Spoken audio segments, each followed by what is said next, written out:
പുറകെ പോകാൻ 100% മനുഷ്യൻ ബാധ്യസ്ഥരാകും.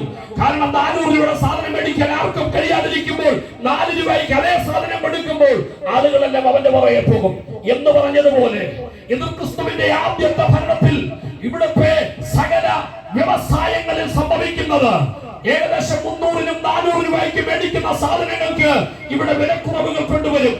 നിമിഷങ്ങൾക്കകത്ത് മനുഷ്യൻ നോക്കുമ്പോൾ കാണുന്നു വെറും 450-500 രൂപയ്ക്ക് വാങ്ങിച്ചുകൊണ്ടിരുന്ന നിത്യോപകരണ സാധനങ്ങൾ 4 രൂപ 50 പൈസയ്ക്കും 5 രൂപയ്ക്കും ഇവിടെ കടകമ്പോളങ്ങളിൽ കച്ചവടത്തിൽ നമുക്ക് ലഭിക്കുമ്പോൾ നമ്മൾ പറയും ഇങ്ങനെയുള്ള പ്രഖ്യാപനങ്ങൾ കൊണ്ടുവന്നത് ഏത് വ്യവസായത്തിന്റെ അന്തയാണേലും എത്ര വലിയ നല്ല കാര്യമാണ് ചെയ്തു വച്ചിരിക്കുന്നത്.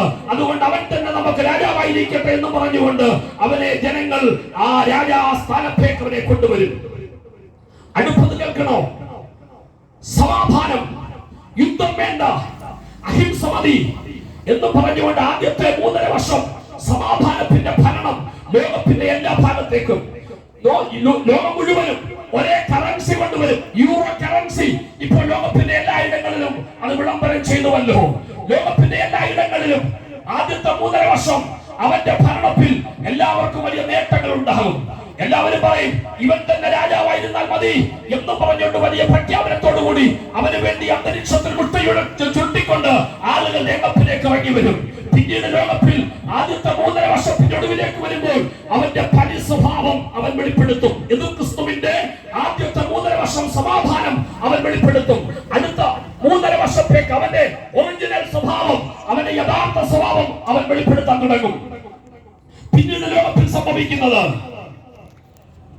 666 എന്ന് പറയുന്ന ഒരു സംഖ്യ മനുഷ്യന്റെ ശരീരത്തിലേക്ക് അവൻ കുത്തിക്കയറ്റും. ഇന്ന് നമുക്കറിയാം നമ്മുടെ പാർലമെന്റിൽ ഇന്നത്തെ ഇലക്ഷൻ സംബന്ധിച്ച് ഏറ്റവും കൂടുതൽ ഒരു ചൂട് പിടിച്ച വാർത്തയാണല്ലോ വോട്ട് തട്ടിയെടുക്കുന്നത്. ഇപ്പോൾ പുതിയ നിയമങ്ങൾ വരുന്നു. ആധാർ കാർഡുമായിട്ട് ഇനി മുതൽ ഇലക്ഷൻ ബൂത്തിൽ ചെല്ലുമ്പോൾ അതുമായിട്ട് ബന്ധിക്കപ്പെട്ടവർക്ക് മാത്രമേ വോട്ട് ചെയ്യാൻ അനുവാദം വരുള്ളൂ. കാരണം വോട്ടർ ഏരിയ അതുകൊണ്ട് ഇപ്പൊ യാതൊരു കാര്യവുമില്ല, ആധാറുമായിട്ടെല്ലാം ബന്ധിപ്പിക്കണം. എന്നാലും ഇവിടെ കള്ളപ്പനങ്ങൾ നടക്കും. എന്തെല്ലാം ഇവിടെ പുതിയ സംവിധാനങ്ങൾ കൊണ്ടുവന്നാൽ ഞങ്ങൾ വിളിച്ചു പറയും കള്ളപ്പനം നടക്കും. പക്ഷെ ഒരു കാര്യമുണ്ട്, കള്ളപ്പനം നടക്കാതിരിക്കണമെങ്കിൽ അവസാനം വിശുദ്ധ ബൈബിളിൽ പറഞ്ഞിരിക്കുന്നത് പോലെ ഒരു സംഭവം വന്നേ പറ്റത്തുള്ളൂ. മനുഷ്യൻ ജീവിച്ചിരിപ്പുണ്ടോ എന്ന് അറിയുവാൻ വേണ്ടി മനുഷ്യന്റെ കൈമേലോ നെറ്റിമേലോ 666 എന്ന് പറയുന്ന ഒരു ചിപ്പ് പതിപ്പിക്കും.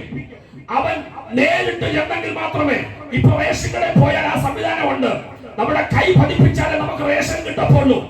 ഇപ്പൊ പലയിടങ്ങളിലും നമുക്ക് നമ്മുടെ കൈരേഖ നമ്മുടെ കണ്ണിൽ നിന്ന് ഇതൊക്കെ നമ്മുടെ അടയാളങ്ങളായി എടുക്കുന്നത് പോലെ നാളെ ഇതാ വരുന്നൊരു ചൂട് പിടിച്ച വാർത്ത.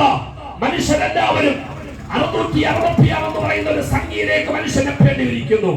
പ്രിയരെ, ഇത് ക്രിസ്തുവിന്റെ ആദ്യത്തെ 3.5 വർഷമല്ല, അതിനുശേഷം പിന്നീട് അവൻ ആ നിയമം കൊണ്ടുവരും. ആ നിയമം അംഗീകരിക്കാത്തവർക്കെല്ലാം കഠിനമായ ശിക്ഷ അവൻ വിധിക്കും. അത് കൈക്കൊള്ളുന്നവർക്ക് അവൻ ഇവിടെ അവന്റെ പ്രജകളായി ജീവിക്കുവാൻ അവൻ ഭാഗ്യം കൊടുക്കും.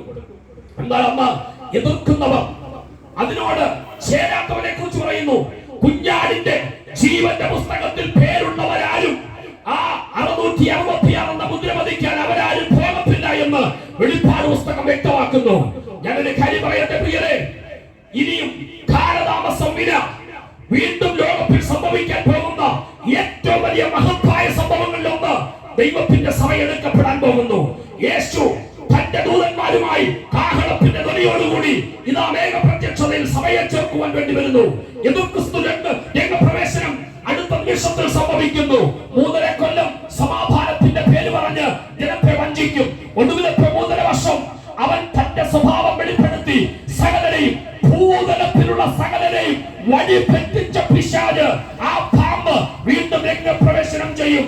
7 വർഷത്തിന്റെ ഒടുവിലേക്ക് എത്തുമ്പോൾ ക്രിസ്തു തന്റെ സഭയുമായി വന്ന് ഈ പൈശാചിക ശക്തിയെ, ഈ എതിർ ക്രിസ്തുവിനെ ചങ്ങലയ്ക്കിട്ട് 1000 വർഷം പൂട്ടിയിട്ടുണ്ട്. തന്റെ സഭയുമായി 1000 വർഷം ഈ ലോകത്തിൽ ഒരു ഭരണം നടത്താൻ പോകുന്നു. ഇതുവരെ ആർക്കും 1000 വർഷം വരെ ഈ ലോകത്തെ ഭരിക്കാൻ കഴിഞ്ഞിട്ടില്ല. എന്നാൽ തിരുവെഴുത്ത് ലോകത്തോട് വിളിച്ചു പറയുന്നു, 1000 വർഷം വരെ ലോകത്തിൽ ഭരണം കാഴ്ചവെക്കുവാൻ വേണ്ടി ഒരുവൻ ലോകത്തിലേക്ക് വരുന്നു. ആ ക്രിസ്തു എത്രയും വേഗം വരാൻ പോകുന്നു. ആ വരവിൽ താങ്കൾ എടുക്കപ്പെടാൻ ഒരുക്കപ്പെട്ടിട്ടില്ലെങ്കിൽ ഒരുങ്ങുക എന്നുള്ള സന്ദേശത്തെ ഒരിക്കൽ കൂടെ ദേശത്തെ ഞങ്ങൾ മുഴക്കി കേൾപ്പിച്ചുകൊണ്ട് ഞങ്ങളുടെ സന്ദേശങ്ങൾക്ക് വിരാമം കുറിക്കുന്നു.